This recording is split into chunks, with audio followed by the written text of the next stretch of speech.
Good morning, it's April, a beautiful April day, and Tracker and I have surprisingly found ourselves up on the mountain again. Let me paint the picture for you. We are starting the day in a steep, thick, nasty patch of oak brush. And the goal today is to match up the big 6-pointer he shed a couple weeks ago. And shortly after shedding, we got his big side, his right side. His left side I couldn't find though, and I had to leave it. So now we're back up here. We'll pick up anything else we can along the way. That shed is the goal for today. So before the sun comes up, we're gonna have a little snack. Tracker's gonna have a cookie. I'm gonna have a granola bar and probably drop the beanie, switch into my hat, and start working this oak brush and look for sheds.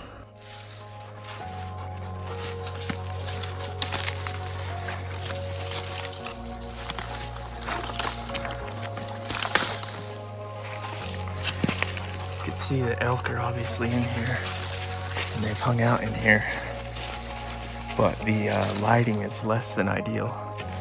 That morning sun is coming through, and it's casting a lot of shadows off all the brush in here.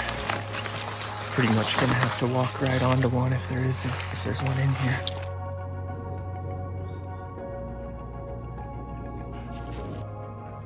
Tracker, you don't even see it, but there's a grouse right behind you. Right at the base of that tree.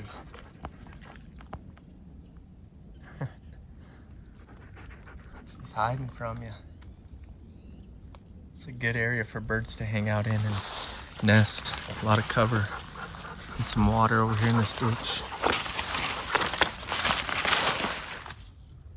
Well, I made my way out of that oak brush and onto this ridge line, started glassing the hillside the bulls were hanging on, and I could see one little thing sticking up that was shining, different color than a stick, you know, the typical sign of a shed, and got the scope put on him, and I could see that it's a left side with one eye guard, just a G1. The G2's broken, laying up there, but that's all I can see. That's exactly how the big bull's left side is this year. He broke off his G2, so he just has his G1, and it is a smaller shed too, so it would lie a little more low profile like this one is. Only thing is this looks like a white, and that bull, I don't think in, you know, a week and a half that bull's antler would go white yet.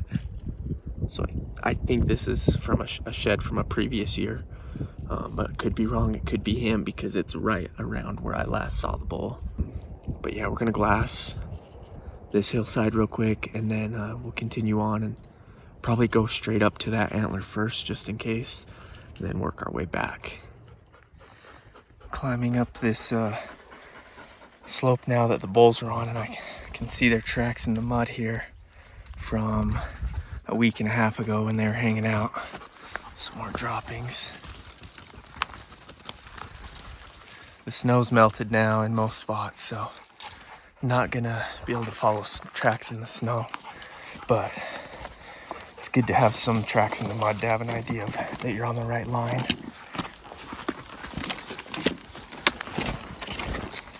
I'll tell you what, these trekking poles sure are nice.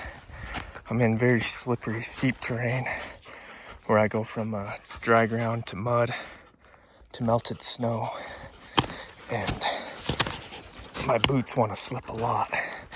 And every time I can just put all my weight down on these trekking poles.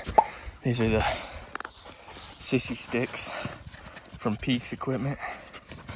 I've mentioned their brand a few times. Oh man, they help a ton, especially me. I've got knee issues because I hike so dang much. My knees are always hurting. It helps take a little weight off of those, keep me going a little longer on the mountain, and especially if you get a pack full of antlers, that helps a ton.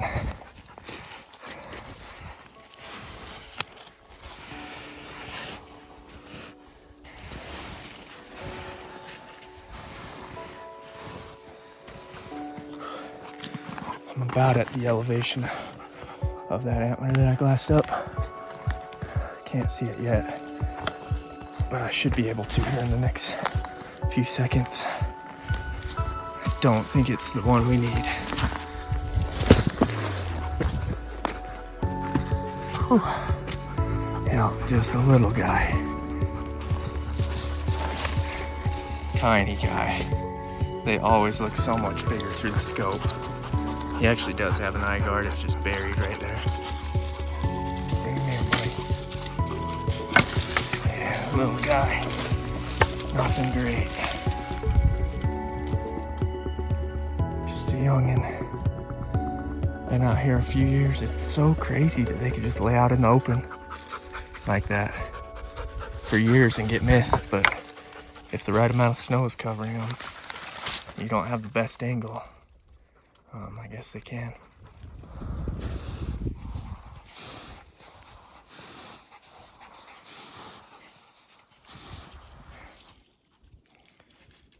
Can't hide it, obviously, by the smile on my face.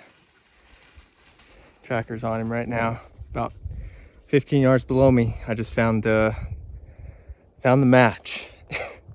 I was about 20-30 yards away from that shed the day that I picked up his first side. Just didn't quite follow the tracks out all the way. I'm on them right now. I picked up where I left off and walked 10 more yards than I had the day before, and there's the shed. Zoomed in with the phone, so I don't know how you can tell, but there's tracker on the right, and then if you look to the left of that green bush in front of him where he's walking right now, you can see the royal of the antler. Pretty cool.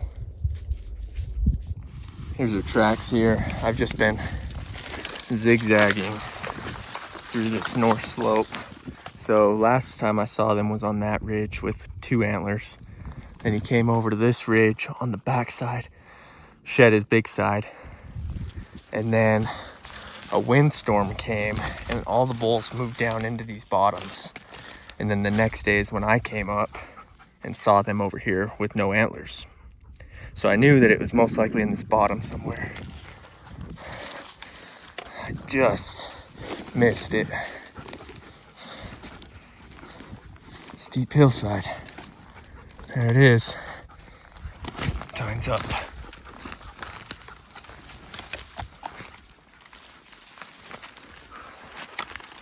Match to the big 6. Broke that G2, unfortunately. That's probably the best point on that side, on the left antler too. And then he's just got that weak back end. Every year he's gotten weaker right there, just as he gets older. But he's still a dang cool bull in my book. Right on. Tons of mass. Big old glob of mass at the base of that royal. Check that out.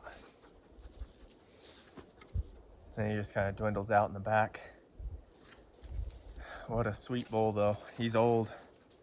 Good for him, man, for being able to survive and get around these mountains for so long. Probably 10 years, I'm guessing.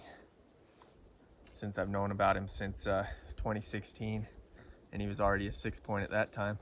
So it would have been cool to find him on the same day and have 3 brown sets together, but he made me work for him, so I'll appreciate him even more in the keeper pile.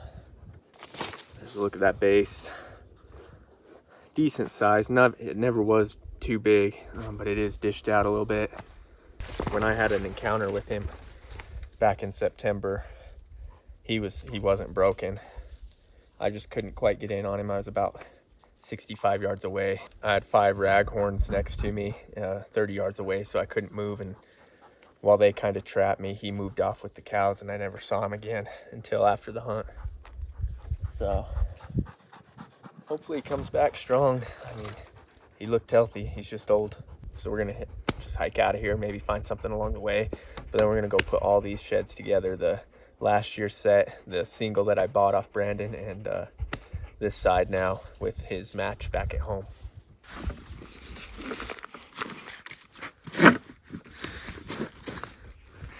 Going back uphill. I know there's old sheds that get missed every year up here. I didn't really anticipate grading the area to try to find more, but I couldn't help but notice that one. check it out. Small back end, tons of mass though, and an awesome first, second, and third. Wow. Heck yeah. Laying right on this flat spot. Looks like they'd like to bed right in here. Not bad then, we got 2 on the pack and a nice one to pick up. So 3 on the day. Let's pick it up, and I might have to just do a quick little circle in here because it looks pretty good. Well, I was right. I just dropped my pack, and as I was dropping it, I looked over. And we got another one laying here. Just a young raghorn, small bull, but and super old. But another shed just laying right next to this nice white we just found. Here's the old one that I just found. Chewed up and ancient, man. Probably 8-year-old, 10-year-old antler. And then here's the big white. Wow. That is one of the heaviest and biggest bases I found on sheds up here. 4 sheds. Our luck has changed, man. Went from thinking we might find one if we're lucky to now we have 2 nice ones to match to the big 6 and a couple others to go with it. Well, we are back in the valley, back at home, and we have 3 years of antlers together. So this is the set that I just picked up from this year. These 2 are him from last year. And then this one is him the year before that. I did not pick that shed up. Buddy of mine, Brandon, picked him up, and he actually let me buy it off of him just because he knew I liked that bull a lot. So that was his biggest year that I know of. He was about 345. But isn't it crazy how similar they can grow each year? I mean, those thirds, he has a ton more mass this year at the base of that royal compared to other years, but he has started to regress on that back end. You've seen how it starts to get smaller. An awesome elk for this mountain. So now the question is, can we find him again next year? I think I can. We know where to look, unless he does something crazy. He'll be old, so hopefully he's still kicking come next spring. But just want to say thank you guys so much for your support. If you don't already know, my website is live. It's chagoutdoors.com. The link is in the description box, so all you have to do is click that and it'll take you to my site, and you can shop the apparel that I've been wearing in some of my latest videos and posts. So please follow me on Instagram as well. That'll keep you up to date on any new merchandise drops and whatever. So again, thank you for your support. Subscribe, and I hope you guys are having an awesome shed season. I know I am. Until next time.